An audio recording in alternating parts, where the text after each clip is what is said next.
జై శ్రీరామ్. జై శ్రీరామ్. జై శ్రీరామ్. కొండగట్టు ఆంజనేయ స్వామి సన్నిధిలో చాలా చక్కటి ఏర్పాట్లు చేసి ఉన్నారు. దేవాలయం అర్చకులు అనుకోండి, అలాగే దేవాదాయ ధర్మాదాయ శాఖ అనుకోండి, పోలీసు వాళ్ళు, స్వచ్ఛంద సేవా సంస్థలు అందరూ మంచి ఏర్పాట్లు చేయడం జరుగుతోంది. చలవ పందిళ్లు వేశారు, ఎందుకంటే ఎండ వేడి. అలాగే అక్కడక్కడ మంచినీళ్ళు ఏర్పాటు చేశారు. కొన్ని చోట్ల ఉచిత భోజనం కూడా ఏర్పాటు చేశారు.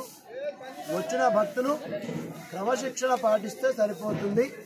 ఎందుకంటే ఎక్కడిదక్కడ మనం చెత్త వేసేస్తే ఈ అడవికి కూడా చాలా ఇబ్బందిగా ఉంటుంది. అనేక రకమైనటువంటి జీవరాశులు అడవిని నమ్ముకొని ఉంటాయి. మనం మాత్రమే బతికేయాలనేది పద్ధతి కాదు. కాబట్టి ఎందుకంటే లక్ష్మీ స్వరూపంగా ప్రకృతి నమః, లలితా పార్వతి అమ్మవారి స్వరూపంగా ప్రకృతిని చెప్తారు. మనం వచ్చిన భక్తులం ఈ ప్రకృతిని కాపాడుకుంటూ జాగ్రత్త వహిద్దాం.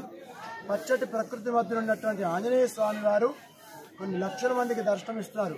ఈ హనుమత్ జయంతి సందర్భంగా అనేక మంది దీక్షలు వేసుకొని ఎంతో భక్తి శ్రద్ధతో వస్తున్నారు.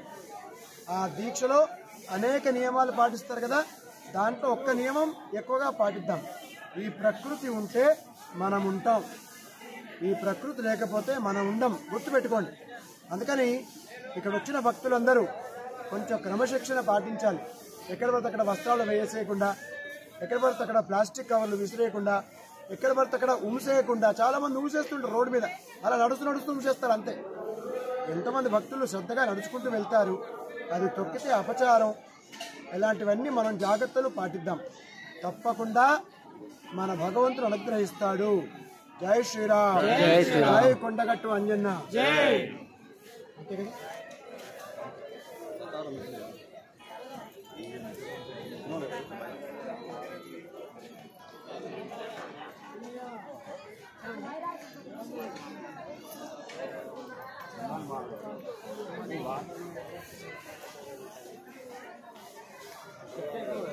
నాతో పాటు కొంతమంది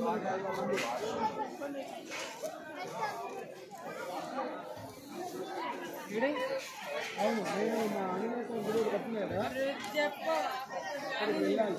అక్కడ భక్తులు అక్కడ నుంచి మళ్ళీ రాత్రి ఏంటంటే మన గుడిలో ఇంటికి పోతుంది కాబట్టి తొందరగా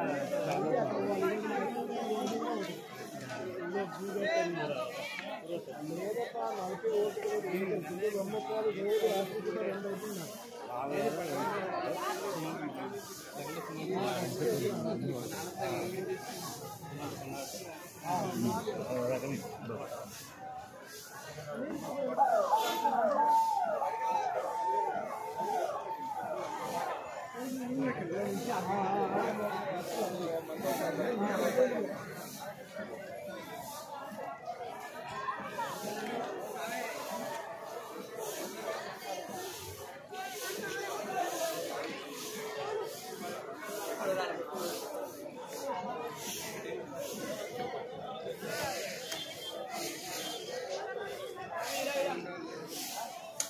ఏ బాగా